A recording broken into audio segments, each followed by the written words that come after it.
세무사님이 유튜브를 보니까 2억까지는 이자 안 받아도 된대 하고 덜컥 돈만 보내시면 큰일이 날 수 있습니다. 그러시면 절대 안 됩니다. 영상 끝까지 보셔야 됩니다. 안녕하세요.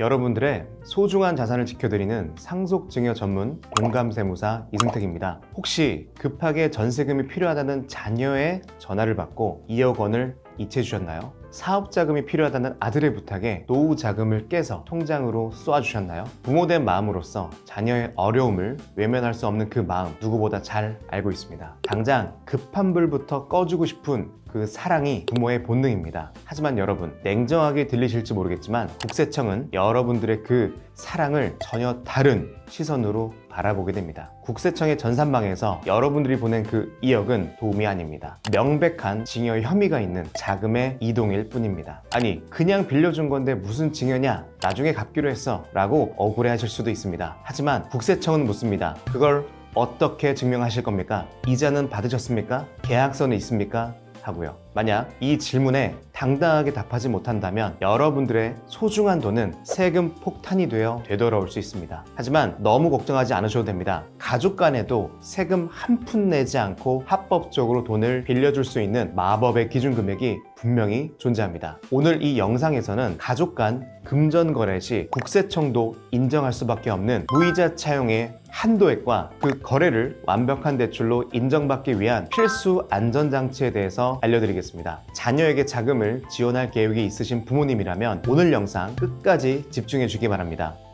가장 먼저 우리가 반드시 깨야 할 고정관념이 하나 있습니다. 가족끼리 무슨 이자야, 그냥 원금만 갚으면 되지, 이 생각 정말 위험합니다. 세법의 세계에서는 가족이 없습니다. 오직 돈을 빌려준 채권자와 돈을 빌린 채무자가 있을 뿐입니다. 우리 상속세 및 증여세법에서는 타인에게 돈을 빌려줄 때 받아야 하는 적정 이자율을 법으로 정해두었는데요. 이를 당좌 대출 이자율이라고 합니다. 현재는 연 4.6%입니다. 이게 무슨 뜻일까요? 부모가 자식에게 돈을 빌려줄 때도 남에게 빌려줄 때와 똑같은 연 4.6% 이자를 받아야 한다는 뜻입니다. 만약 부모님이 우리 아들 힘드니까 이자는 안 받아도 돼 라고 하거나 4.6%보다 적게 받는다면 어떻게 될까요? 국세청은 이렇게 해석합니다. 부모님이 자녀에게 4.6%의 이자를 받을 권리가 있음에도 불구하고 이를 포기하셨군요. 그렇다면 그 포기한 이자만큼 자녀는 부모님으로부터 이익을 공짜로 얻은 셈입니다. 따라서 그 안 받은 이자에 대해 증여세를 부과하겠습니다. 이것이 바로 금전 무상 대출 등에 따른 이익의 증여 규정입니다. 단순히 원금을 줬느냐 안 줬느냐의 문제가 아닙니다. 이자를 제대로 받았느냐가 핵심인 것입니다. 하지만 부모 자식 간에 칼같이 4.6%의 이자를 주고받는다는 게 현실적으로 참 야박하고 어렵게 느껴지시죠? 그래서 세법에서는 숨구멍이 하나 있습니다. 바로 오늘 제가 알려드릴 핵심 비밀, 증여세가 과세되지 않는 기준 금액입니다. 이제 계산기를 한번 두드려 보겠습니다. 세법에서는 아주 중요한 단서 조항이 하나 있습니다. 적정이자 4.6%와 실제 지급한 이자의 차액이 연간 1천만 원 미만인 경우에는 증여세를 과지 않는다. 이 말을 한번 뒤집어 볼까요? 자녀에게 돈을 빌려주고 이자를 한 푼도 받지 않았을 때 그 받아야 할 이자 4.6%가 1년에 1천만 원이 넘지 않으면 국세청도 문제 삼지 않겠다는 뜻입니다. 그렇다면 원금이 얼마일 때 이자가 딱 1천만 원이 될까요? 1천만 원을 법정 이자율인 4.6%로 나누면 됩니다. 계산해보면 약 2억 1,739만 원이 나오게 되는데요. 기억하기 쉽게 딱 잘라 말씀드리겠습니다. 2억 1,700만 원, 바로 이 금액입니다. 부모님이 자녀에게 2억 1,700만 원까지 이자를 단 한 푼도 받지 않고 빌려주셔도 법적으로 증여세금이 발생되지 않습니다. 이것이 바로 국세청이 허용하는 합법적인 무이자 차용의 한도액입니다. 만약 자녀가 전세금 2억 원이 부족하다. 그렇다면 굳이 증여세를 내면서 증여할 필요도, 남들처럼 이자를 주고받으며 복잡하게 처리할 필요도 없습니다. 그냥 무이자로 빌려주시면 됩니다. 단 여기에는 아주 강력하고 절대적인 전제 조건이 하나 붙습니다. 이것은 증여가 아니라 진짜 빌려주는 것이라는 것을 입증해야 한다는 점입니다. 금액만 맞춘다고 끝은 아닙니다. 많은 분들이 여기서 실수를 하십니다. 여기까지 영상을 보셨다가 세무사님이 유튜브를 보니까 2억까지는 이자 안 받아도 된대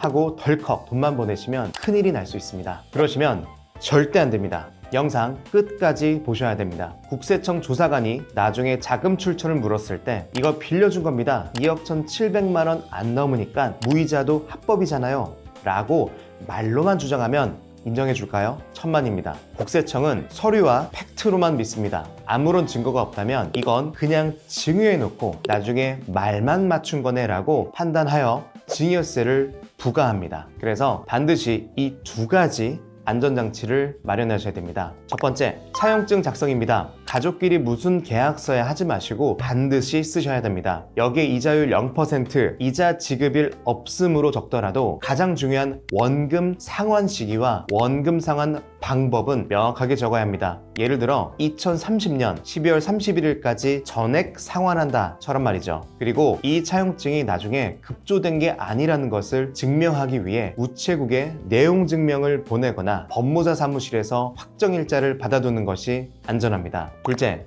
실제 원금 상환 내역 만들기입니다. 이것이 핵심 중에 핵심입니다. 계약서보다 더 강력한 것이 바로 금융기록입니다. 이자를 받지 않더라도 자녀가 부모님께 원금의 일부를 갚아나가는 모습을 보여줘야 됩니다. 매달 10만 원이라도 좋고 1년에 100만 원이라도 좋습니다. 자녀 통장에서 부모님 통장으로 돈이 넘어가고 그 적요란에 원금 상환이라고 찍혀 있어야 합니다. 이 기록이 차곡차곡 쌓여 있다면 나중에 국세청이 조사를 나와도 보십시오. 매달 이렇게 갚고 있지 않습니까? 이건 명백한 대출입니다 라고 당당하게 방어할 수 있습니다. 교수님, 근데 2억으로 부족하고 한 5억 정도 지원을 해줘야 될 때는 어떻게 하죠? 이런 고민 하신 분들도 분명히 계실 겁니다. 금액이 커지면 무이자로 빌려줄 수 있는 한도를 넘어서게 됩니다. 이럴 때는 무조건적인 차용보다는 증여와 차용을 섞는 하이브리드 설계를 제안드립니다. 예를 들어 5억 원이 필요하다면 이렇게 설계할 수 있습니다. 먼저 자녀 증여 재산 공제를 활용해서 5천만 원은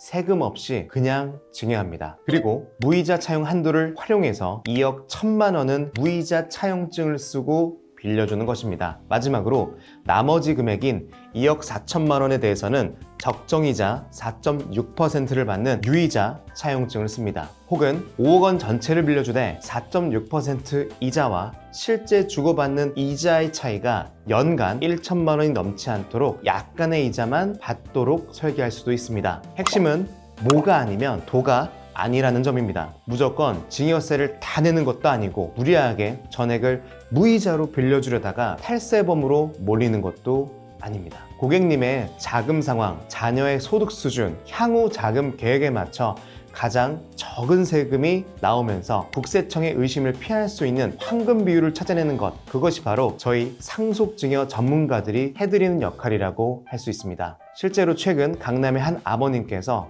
아들의 신혼집 자금 8억 원 때문에 고민을 하셨는데 저희와 함께 이 하이브리드 설계를 통해 증여세 부담을 수억 원에서 수천만 원대로 합법적으로 줄이고 안전하게 자금에 대한 출처까지 마련해드린 사례가 있었습니다.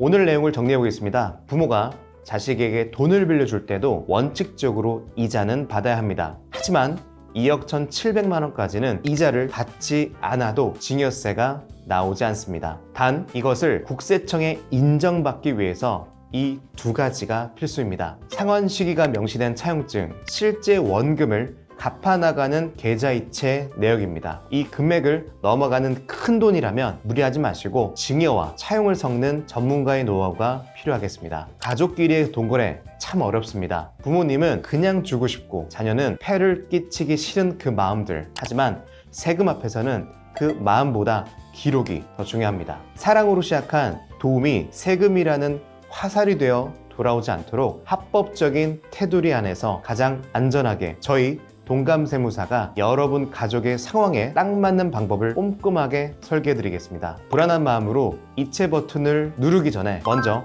전문가와 상의해 보십시오. 추가적으로 궁금한 점이 있다면 언제든 아래 댓글이나 더보기란에 연락처로 문의 남겨주십시오. 비밀 보장은 철저히 지켜드립니다. 지금까지 여러분의 든든한 세무 파트너 동감세무사 이승택이었습니다. 감사합니다.